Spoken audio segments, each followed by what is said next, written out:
ছাত্রদল যুবদলের চাঁদাবাজির শিবা ছাড়িয়ে গেছে। চট্টগ্রামের চকরিয়ায় ভ্যান গাড়ি থেকে বেপরোয়াভাবে ছাত্রদল যুবদল থেকে বহিষ্কৃত নেতা এমদাদুল হক তার সাংবাদিকদেরকে নিয়ে যখন চাঁদা আদায় করছিল, তখন জামাত এবং শিবিরের কিছু লোকজন বাধা দিয়ে তাদেরকে পুলিশের হাতে তুলে দেয়।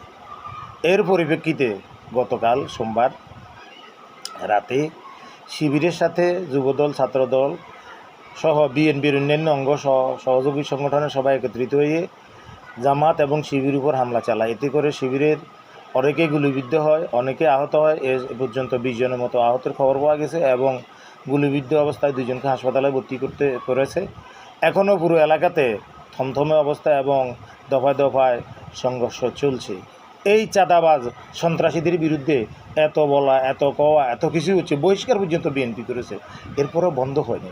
এই জন্য বিএনপির উচিত এইসব চাঁদাবাজ সন্ত্রাসী মাস্তানদেরকে ধরে হয়তো গুলি করা, নয় ফায়ারিং করে দেওয়া, নয় জবাই করে দেওয়া। না হলে বিএনপি এদেরকে নিয়ে নরকে যাবে, ডুবে তো গেছে, ডুবাইছে। 1% ভোটও জনগণের পাবে না, এখন মোটেও পাবে না, পানি খাওয়ার ভোটও পাবে না।